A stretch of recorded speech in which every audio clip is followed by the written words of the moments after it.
فەرماندەی ناوەندی ئەمریکا سنتکۆم دەڵێت لە ماوەی 4 ڕۆژدا و لە میانی ئۆپەراسیۆنی تووڕەیی ئەفسانەیی نزیکەی 2000 ئامانجیان لە ئێران پێکاوە.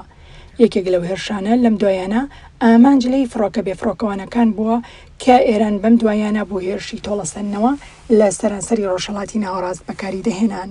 ڕۆژی چوارشەممە لە پەنتاگۆن وەزیری جەنگی ئەمریکا پیت هێگسەت بە هاوڵی سەرۆکی ستونە لەشکرەکانی ئەمریکا ژەنەڕاڵ دان کین بە پەیامنەرانی ڕاگەیان ئەمریکا و ئیسرائیلی هاوپەیمانی هێشتا لە سەرەتای لە ناوبردنی توانە سەربازەکانی ئێرانن.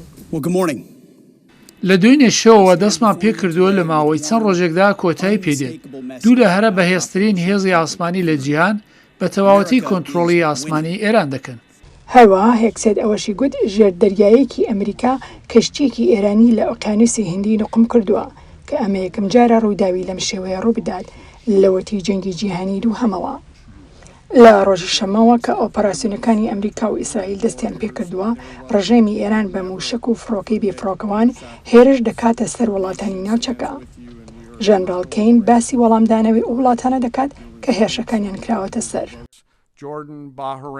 ئۆردن، بەحرین، عەرەبستانی سەعودی و ئیمارات، قەتەر و کوێیت هەمویان بەو پەڕی هێز و توانای سەربازی خۆیانەوە بەرگری لە خەڵکەکەیان دەکەن. وەزارەتی دەرەوەی ئەمریکا دەڵێت لەگەڵ وڵاتی ئیمارات و عەرەبستانی سەعودی و ئوردن هاریکاری دەکات بۆ ئاسانکاری بۆ ئەو هاوڵاتیانی کە لە ناوچەکەن و دانێ بگەڕێنەوە شوێنی خۆیان لە کاتێکدا گەشتە ئاسمانیەکان ڕاگیراون. ئەمریکا دەڵێت لە ماوەی چەند ڕۆژی ڕابردوودا زیاتر لە 70,000 هاوڵاتی ئەمریکایی بە سەلامەتی ئەو ناوچەیان بەجێهێشتووە.